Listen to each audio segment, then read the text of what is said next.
श्री गणेशाय नमः। नमस्कार। एक बार पुनः आप सभी का आपके अपने चैनल धर्म शिक्षक में हार्दिक स्वागत है। सुहागिन स्त्रियों का सबसे खास पर्व करवा चौथ हर साल कार्तिक मास के कृष्ण पक्ष की चतुर्थी तिथि को मनाया जाता है। इस दिन का हर विवाहित स्त्रियों को बेसब्री से इंतजार रहता है।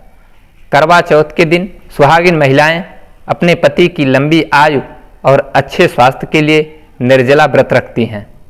यह व्रत अखंड प्रेम, सम्मान और त्याग की चेतना के प्रतीक के रूप में मनाया जाता है। इस दिन भगवान शिव, माँ पार्वती और चंद्रदेव की कृपा से सुखी वैवाहिक जीवन का आशीर्वाद प्राप्त होता है। तो आज के इस वीडियो में हम बात करने वाले हैं करवा चौथ के व्रत के बारे में। इस पूजा की संपूर्ण विधि और खासकर उन सभी सुहागिन स्त्रियों को जो पहली बार इस व्रत को रखने जा रही हैं। सबसे पहले हम इस वर्ष करवा चौथ व्रत के मुहूर्त के बारे में जानते हैं। कार्तिक कृष्ण पक्ष की चतुर्थी तिथि 31 अक्टूबर 2023 को रात 9:30 से शुरू होकर 1 नवंबर 2023 रात 9:19 तक रहेगा। तो चंद्रोदय के नियमानुसार इस वर्ष करवा चौथ 1 नवंबर 2023 को मनाया जाना है। पूजा का शुभ मुहूर्त 1 नवंबर 2023 को शाम 5:44 से रात 7:02 तक रहेगा। वाराणसी में चंद्रमा को अर्घ देने का समय रात्रि 8:10 और बाकी विभिन्न शहरों के अनुसार समय में कुछ मिनटों का बदलाव हो सकता है।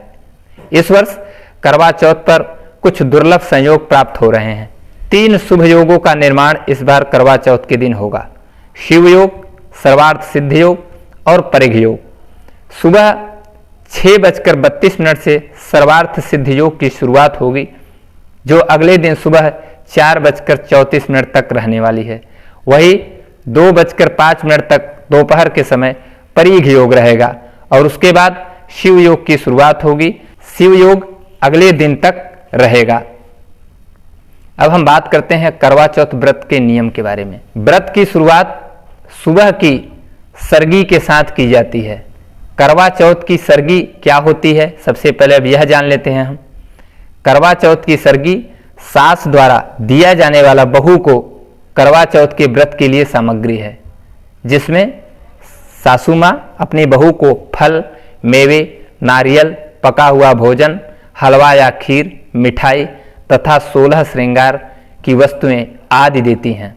इसलिए अगर आप व्रत रख रही हैं तो ब्रह्म मुहूर्त में उठ जाएं और स्नान आदि से निवृत्त होकर सरगी में प्राप्त खाने की वस्तुओं का सेवन करें, पानी पिए और फिर भगवान की पूजा करके पूरे दिन के लिए निर्जला व्रत का संकल्प लें। वैसे कुछ रीति रिवाजों में सरगी का चलन महत्व नहीं है और ऐसे महिलाएं करवा चौथ के व्रत को एक रात पहले से ही व्रत का पालन शुरू कर देती हैं और रात्रि 12 बजे के बाद से ही जल और अन्न का ग्रहण नहीं करती।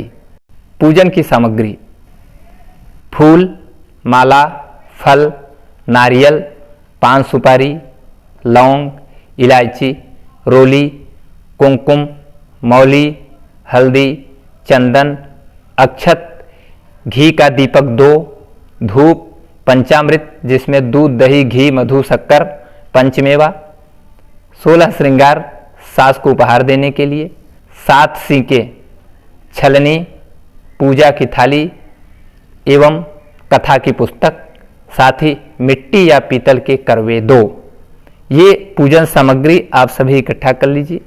करवा और सींक का महत्व: करवा चौथ में मिट्टी या फिर पीतल के करवा का विशेष महत्व है। करवा को भगवान गणेश का प्रतीक माना जाता है और करवा की टोटी को उनकी सूंड मानी जाती है। इसलिए इसमें जल भरकर चंद्रदेव को अर्घ देने से शुभ फलों की प्राप्ति होती है। करवा की टोटी में जो सींक लगाई जाती है, इस सीकों का संबंध स्वयं देवी शक्ति से माना जाता है। अब इसके बाद आप शाम को पूजन के मुहूर्त में 16 श्रृंगार करके भगवान शिव, माँ पार्वती और गणेश तथा कार्तिकेय की पूजा करें। पूजा की तैयारी कैसे करें? तो सबसे पहले पूजा के स्थान को गंगा जल से शुद्ध कर लें। पूर्वाभिमुख होकर बैठ जाएं। एक चौकी पर लाल कपड़ा बिछा करके भगवान की तस्वीर रखें, जिसमें भगवान शंकर भगवान, माँ गौरा, गणेश भगवान, कार्तिकेय भगवान, जो करवा चौथ की एक तस्वीर आती है उसे रख लें। दोनों करवे भगवान की तस्वीर के पास रखें।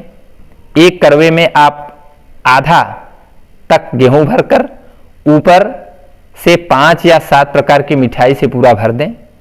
उस करवे को ढक्कन से ढक दें और ढक्कन पर यदि आप पका भोजन चढ़ाती हैं तो हलवा पूड़ी आदि रखकर उसके ऊपर कुछ पैसे चढ़ाएं या सिर्फ आप पैसे रख दें। ये करवा पूजा के बाद सासू माँ को दिया जाता है। दूसरे करवे को दूध मिश्रित जल से भर दें और उसके मुंह पर 7 सीके लगा दें और इस करवे के ढक्कन पर दिया जलाकर रखें। साथ ही एक अखंड दिया जला लें और जो ऊपर पूजन सामग्री दी गई है उससे भगवान की पूरे विधि विधान से षोडशोपचार पूजन करें। कथा पढ़ें और कथा पढ़ते समय हाथ में गेहूं के 13 दाने और फूल लेकर ही कथा पढ़ें और बाद में गेहूं को अपनी साड़ी के पल्लू में बांध लें और फूल को भगवान को अर्पित कर दें। फिर गणेश भगवान, माँ गौरा और शिव भगवान की आरती करें और इसके बाद आप चंद्रोदय का इंतजार करें। चंद्र भगवान को अर्घ देने के लिए जो सामग्री आपको चाहिए वो दूध मिश्रित जल का करवा, चलनी, आरती का दीपक, फूल और मिठाई। चंद्रमा को अर्घ दें और 7 बार फेरे लें। हर फेरे में एक सीख करवे के मुंह में से निकालकर चंद्रमा को अर्पित कर दें। इस प्रकार 7 फेरों में 7 सीके अर्पित हो जाएंगी। और अब पल्लू में बंधे 13 गेहूं के दाने चंद्रमा को अर्पित करें। भगवान को फूल चढ़ाएं, मिठाई का भोग लगाएं और चंद्रदेव की आरती उतारें। अब उसके बाद चलनी से चंद्रमा को देखें और फिर अपने पति देव के मुंह को देखें और पति के हाथों से पानी पिएं। फिर पूजा के स्थान पर जाकर भगवान का आशीर्वाद लें और सासू माँ को उपहार जो आपने चढ़ाया है उन्हें दे दें और उनसे भी आशीर्वाद लें। यदि सासू माँ ना हो तो आप किसी बड़े को भी यह करवा दे करके उनसे आशीर्वाद लें। ये आपके पूजन की संपूर्ण विधि है। अब करवा चौथ व्रत की कथा। एक साहूकार के 7 लड़के और 1 लड़की थी।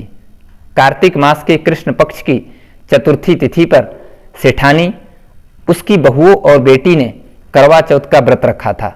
रात के दौरान साहूकार के लड़के भोजन करने लगे तो उन्होंने अपनी बहन से भी भोजन करने का आग्रह किया। फिर बहन ने अपने भाई को बताया कि आज उसने करवा चौथ का व्रत रखा है और चंद्रमा को अर्घ देकर ही व्रत का पारण कर सकती है। भाइयों से अपने बहन की ये हालत देखी नहीं जा रही थी। फिर सबसे छोटा भाई दूर पेड़ पर एक दीपक जलाकर चलनी की ओट में रख देता है। वो दीपक ऐसा प्रतीत होता है जैसे कि चतुर्थी का चांद हो। उसे देखकर सातों भाइयों की इकलौती बहन अर्घ देकर भोजन करने बैठ जाती है। जैसे ही वह पहला टुकड़ा मुंह में डालती है उसे छींक आ जाती है, दूसरे टुकड़े में बाल निकल आता है और तीसरा टुकड़ा मुंह में डालती है तभी पति के मौत की खबर उसे मिलती है और वह बेहद दुखी हो जाती है। तब उसकी भाभी सच्चाई बताती है कि उसके साथ ऐसा क्यों हुआ। व्रत गलत तरीके से टूटने के कारण देवता उससे नाराज हो गए हैं।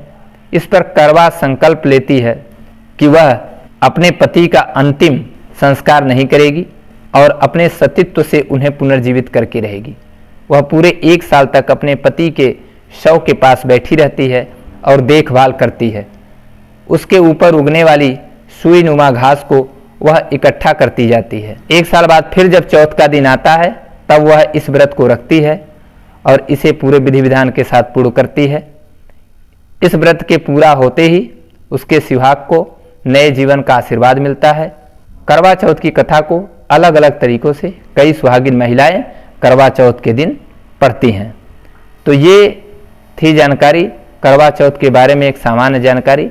उम्मीद करते हैं आप सभी के लिए यह जानकारी उपयोगी सिद्ध होगी। भगवान भोलेनाथ सपरिवार आप सभी के ऊपर कृपा बनाए रखें।